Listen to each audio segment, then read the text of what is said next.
Agindo Deus, quem impedirá? Uma palavra de fé, esperança, amor e prosperidade para a sua vida. Olá, queridos, muito bom dia, paz seja contigo, meu querido e minha querida. É muito bom estar iniciando aqui pelo rádio mais uma semana com as nossas reflexões que eu denomino palavras de sabedoria ou pérolas de sabedoria. E essa semana eu quero conversar com vocês sobre conselho. Você tem se aconselhado com alguém? Ou você tem dado conselhos a alguém? Vamos conversar um pouco essa semana, baseado na palavra de Deus, no livro de Provérbios, e vamos estar aqui compartilhando assuntos que vão ajudar você a ter uma vida bem-sucedida. Não vão ser aqui necessariamente orientações sobre aplicações financeiras, mercado de ações ou de investimentos, mas serão conselhos muito mais valiosos que, segundo as Escrituras ou seguidos a palavra de Deus, vamos nos tornar mais sábios e com certeza bem-sucedidos na nossa vida ou na nossa jornada da fé. Eu já quero iniciar com Provérbios capítulo 1, verso 33.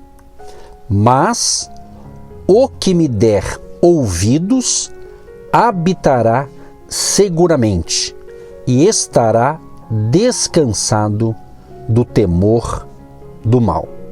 Preste bem atenção nessa primeira parte aqui, ó. Mas o que me der ouvidos habitará seguramente. Gente, é muito importante nós entendermos o seguinte: ter um radar espiritual, vamos assim dizer, para guiar-nos quando estamos embarcando em uma jornada de estudo acerca de conselhos contidos na palavra de Deus.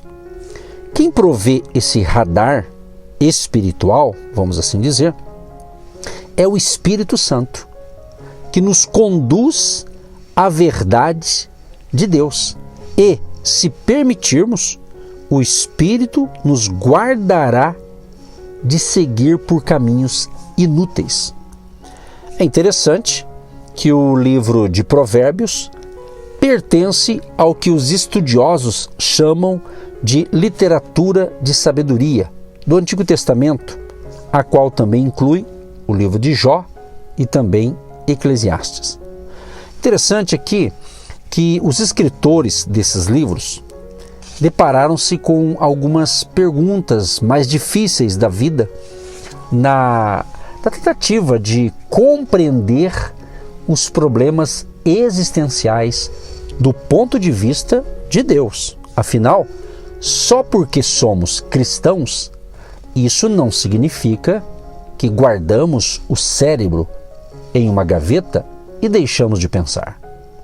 O Senhor Deus Todo-Poderoso espera que nos esforcemos intelectualmente e que nos dediquemos com seriedade à reflexão em Sua palavra enquanto a estudamos. Devemos amar o Senhor de todo o coração, de toda a alma e de todo o pensamento, escrito em Mateus 22:37. A sabedoria era um bem importante no antigo Oriente Próximo. Todo governante confiava em sábios, que seriam consultados antes de tomar decisões críticas. Por exemplo, no Egito, José era considerado um sábio, e na Babilônia, Daniel e seus amigos eram respeitados por sua sabedoria. Nos dias de hoje, o Senhor deseja que seus filhos sigam a orientação de Efésios, capítulo 5, verso 15. Portanto, vede prudentemente como andais, não como nécios, mas como sábios. Então, minha gente, entender o livro de Provérbios pode ajudar-nos a andar como sábios. Por mais importante que seja a escolaridade, não basta ter estudos e conhecimento. Também precisamos de sabedoria. Escreva aí, precisamos de sabedoria. E sabedoria que é a capacidade de usar o conhecimento. Olha que interessante essa pequena definição de sabedoria. Capacidade de usar o conhecimento. As pessoas sábias têm a competência necessária de captar o significado de uma situação e de compreender o que devem fazer e como fazer, da maneira correta e no momento mais apropriado. Estudando esse assunto, eu percebi o seguinte: para os israelitas da antiguidade, a sabedoria ia muito além de bons conselhos e de um planejamento bem-sucedido. Alguns afirmam que quem consegue ser bem-sucedido em seus relacionamentos, em seus deveres e em suas responsabilidades, e observa e pratica os princípios divinos, tem sabedoria. Já outros dizem que a sabedoria tem a ver com o fato de ser próspero. Assim, o indivíduo é bem-sucedido quando dirige a vida de acordo com o desígnio de Deus, ou seja, os planos divinos para o mundo. Encontramos então nessa definição alguns elementos mais importantes da sabedoria bíblica, do tipo que vamos aprender essa semana, baseado no livro de Provérbios. Agora, a sabedoria bíblica tem como ponto de partida um relacionamento correto com Deus. A pessoa sábia acredita que existe um Deus, que é o Criador e o governante de todas as coisas, e que incutiu na natureza uma ordem divina. Se esta é obedecida, conduz por fim ao sucesso.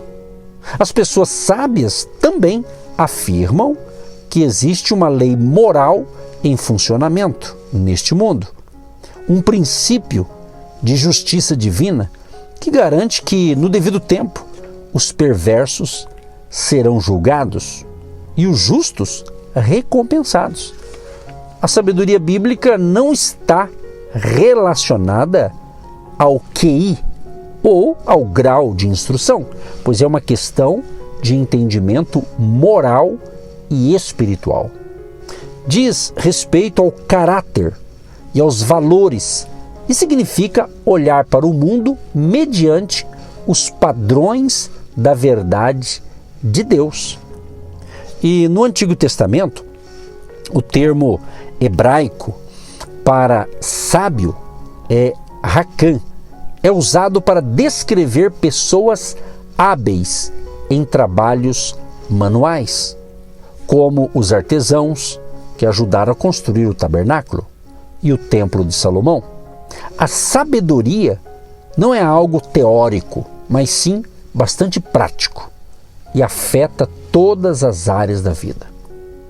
Dá ordem e propósitos à vida, oferece discernimento para as decisões e produz um sentimento ou um sentido, de realização para a glória de Deus. Agora, preste atenção. A sabedoria nos mantém em harmonia com os princípios e os propósitos que o Senhor incutiu em seu mundo, de modo que, ao obedecer a Deus, tudo trabalha em nosso favor, não contra nós.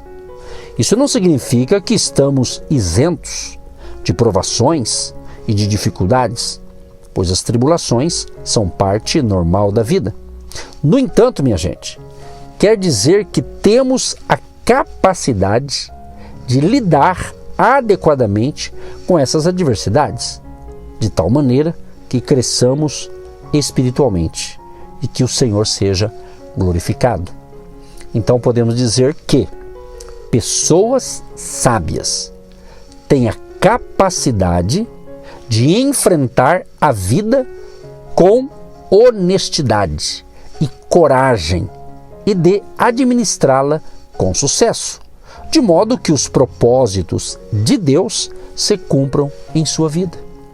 Ao estudar os conselhos de Salomão, procuramos aprender os princípios que nos tornam aptos, não apenas para ganhar a vida, mas para viver a vida de verdade.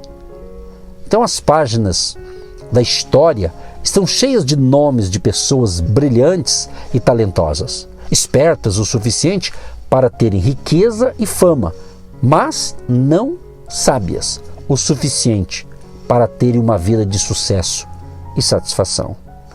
Uma coisa é saber ganhar a vida, outra bem diferente é saber viver.